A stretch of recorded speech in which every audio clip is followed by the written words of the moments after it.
Hello everyone, the name's Peak, Bradley Peak, and today I'm going to talk to you about how to delete your personal data. This includes clearing out your social media accounts and removing any traces of yourself from data brokers.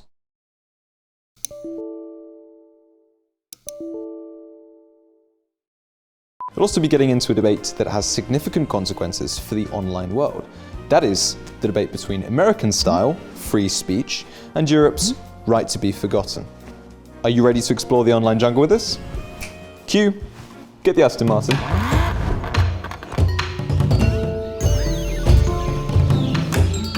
Today, information tends to be stored in various networks and clouds. So even if I drown my laptop, my photos and my music will still be intact. This is because anything that I upload to the network stays there forever.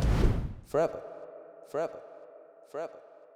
Now, this is a really fun piece of kit. Take a look at the Wayback Machine. This is effectively a non-profit organization that functions as an archive for the internet.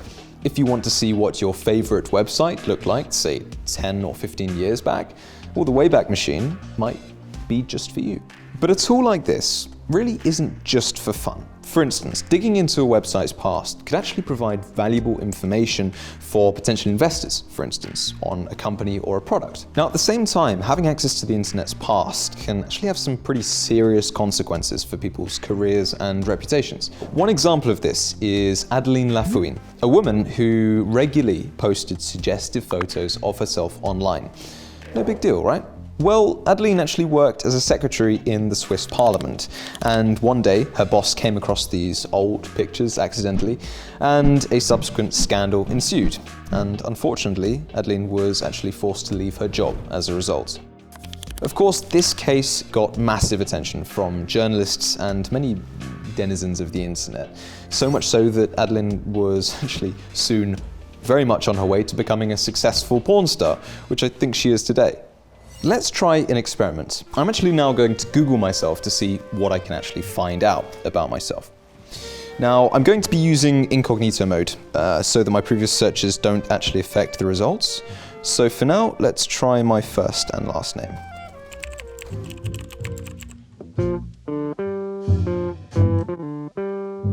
Right, so it appears I am essentially a collection of sports jackets.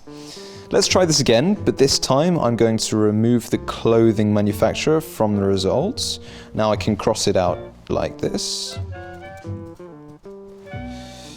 And now it seems I'll have to do the same with a few mountain tops in Wyoming and Colorado.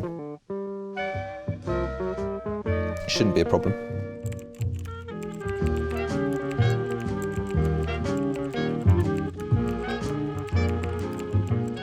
So now we've pretty much got what we need.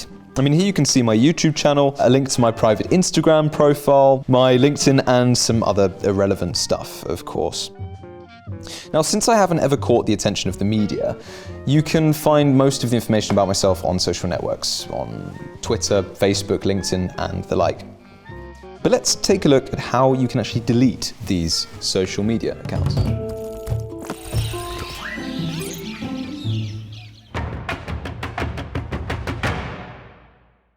So, if you'd like to protect yourself from your past mistakes, I recommend actually deleting, first of all, any unused accounts, and second of all, thoroughly cleaning out the ones that you do use. There's a bit of a problem here, and that is that deleting profiles on social networks is not as easy as it might seem at first. Now, this has to do with the purpose and structure of these services. After all, there's a reason why these are called social networks, because across these networks lie countless data on people, places, companies, and other organizations. And this data cannot fit onto one server, and that's why it's effectively spread across the world via this network. Also, social networks provide many different types of services, which means that they tend to gather this data and store it very differently. So even if you delete your Facebook profile, your previous comments or chat history may still be visible. You what? Bro, what are you talking about, man? Facebook. To delete or to deactivate? That is the question. Whether 'tis nobler in the mind to suffer, the slings and arrows of outrageous comments. God, okay. Let's start with Facebook. So there are two ways you can get yourself off of this site. You've obviously got deactivation or deletion. Now, deactivation on the one hand lets you hide your name, your pictures, and other personal information from public view. But luckily, it allows you to continue using Messenger. Moreover, you'll still be able to log into other services using Facebook as well. And plus, you'll be able to reactivate your account at any time, should you wish to do so. Now, deleting your data, on the other hand, is more of a radical step, and doing so does indeed result in the permanent removal of your personal data. It also prevents you from using Messenger or even logging into different services using Facebook. Now, if you do decide to do this, your request is firstly sent to the Facebook moderators, and during the first 30 days, you actually have the option to reactivate your account by simply logging into it. However, if you are confident in your decision, it can actually take up to 90 days for all of your personal data to be removed from their system. Even so, Facebook will actually maintain certain information about your past activity, but only law enforcement will have access to it. So if you're trying to cover up a serious crime by deleting your Facebook profile, this probably won't help. So let's move on to Instagram. This is really a lot like Facebook. I mean, unsurprisingly, they're both owned by the same company. And as such, you have the same two options, deactivation or deletion. And if we're talking about deletion, it takes about 90 days for all of that data to be deleted. Now, similarly, law enforcement will still have access to your information if needed. So if you're trying to get away from a crime that you committed, deleting your social media probably won't help. However, if you want to hide from your online past, from, say, job recruiters, it should be enough to just temporarily deactivate your accounts. They won't have access to the information. So let's move on to Twitter and LinkedIn. Now, these differ from Facebook and Instagram in that the deactivation actually results in the permanent deletion if it lasts for longer than 30 days. This means that if you deactivate your Twitter account, you only have 30 days to log back in. And if you don't, then your information will be erased and your Twitter handle will be up for grabs. Now, LinkedIn functions just like Twitter with its close account feature. Out of all of these networks, Twitter is the only one that warns users that their previous activity may still be visible on search engines, even after deleting their account. For instance, Google is able to show the deleted tweets of deleted users. And to delete those tweets, you'd actually have to submit a request to Google, not to Twitter.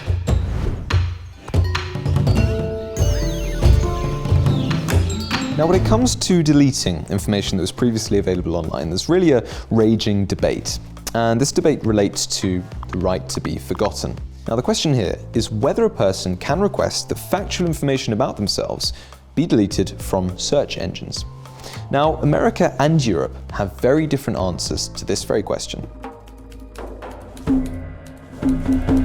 So let's talk about information brokers and the First Amendment. Now, the First Amendment to the American Constitution, as we all know, protects the freedom of speech. This means that the right to publish factual information on the internet trumps both privacy and individuals' right to confidentiality. So, if information is factual, no one really has the right to request the removal of it. So if you're looking for information on US citizens, there are plenty of big name data brokers that will help you. I mean, like Spokio, Redaris, and White Pages, to name but a few. Now, I actually entered my name into Spokio, and I found 18 individuals who share. I wasn't on the right page, for sake. So, I actually entered my name into Spokio, and I found 18 individuals who share my name living in the US. And you'll see here, to get information on these individuals, it would actually cost less than $1. And I wouldn't just be able to get their phone numbers, I'd actually also get their emails, details on their families, previous addresses, and so on. Pretty scary, right? You're right. It's fact. I also checked a few other American databases, and Redaris also found some information on 18 American Bradley Peaks, just like me. Right. You're right again. Yes, it was. You're right. You were right. Now, you'll actually see here, I must say, the details that Redaris provides are quite impressive. Aside from what you'd find elsewhere, Redaris tells you about bankruptcies, marriages, divorces, criminal records, and even about people's neighbors, I think.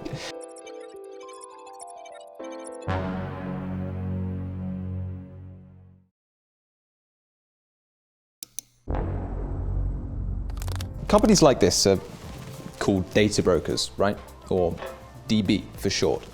And they've been around for a long time. And I'm talking long before the dawn of the internet. I mean, even as far back as the 1950s, they began collecting information on people's credit histories and then scoring them as such. They then unsurprisingly went on to monetize this information. Today, data brokers are collecting information in a different way. They're instead taking the information from social networks, media, and other public sources of information. As a result, they maintain detailed dossiers on 230 million Americans and over 10% of the world's population.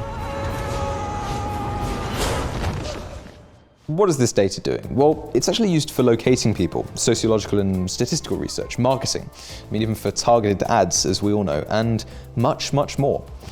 And moreover, this business is totally legal in the US. There have even been discussions about regulating this sector, but unfortunately, no concrete steps have been taken thus far. But there is good news. You can, in fact, delete yourself from the records of these so-called information brokers. Now, the easiest way to do this is through services that actually specialize in deleting your personal data, but they do cost a buck or two. So if you don't want to pay for this, you can use what's called the free DIY opt-out guide on Delete Me. But in this case, be prepared to spend quite some time on it, since you will have to actually fill out each individual form for each individual broker.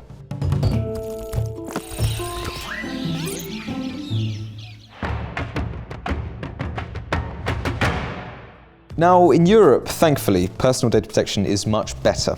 And for this, we actually have to thank a man by the name of Mario Costeja Gonzalez. Now, in 1998, Mario ran into some serious financial problems, and his home was temporarily repossessed.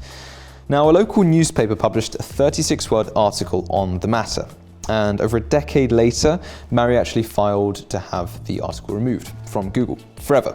So in this case, Mario argued that the old article negatively impacted on his business reputation, which is fair enough. Now, legal proceedings dragged on for 4 years, eventually resulting in Mario's victory. So what did Mario get out of this? Well, the article remained on the website of the newspaper, but it was actually deleted from the Google search engine in Spain, which was incredible. Now, Mario's victory formed the basis for Europe's right to be forgotten. And even the day that Mario's court victory went public, 12,000 Europeans filed similar requests to Google, asking for their personal data to be removed. And soon enough, Google actually introduced a functionality that allowed exactly this. Now, if you live in the European Union and you'd like to delete yourself from Google searches, you can follow the link in the description below. Of course, it can be argued that the right to be forgotten may go against the interests of society. For instance, the same mechanism could be used by dangerous people such as, convicted pedophiles or scammers to actually hide a history that could be incriminating. However, this right does not extend to the public lives of politicians. I mean, otherwise, the right to be forgotten would simply become censorship. Now, the laws surrounding personal data are not yet mature or unified. Different countries tackle this issue in different ways. I mean, Europe, on the one hand, prioritizes citizens' right to privacy, whereas in the United States, they steer in the direction of free speech. And God, we still haven't discussed China, which takes a much more authoritarian, government-controlled, even Orwellian path. But we'll talk about that in a different video. For my part, I'll leave you with one bit of advice. Everything we do online leaves a trace, and our personal data can be used by pretty much anyone, including businesses, advertisers, scammers, or even intelligence agencies. 006, have you got my martini yet? All I'm saying, you need to be cautious and think about each step you take in the online jungle, because once something is online, it's practically impossible to delete it. The name's Peak, Bradley Peak, and this is the Sumsub YouTube channel. And by the way, it's perfectly safe to leave a like, comment, or even subscribe. Also, I think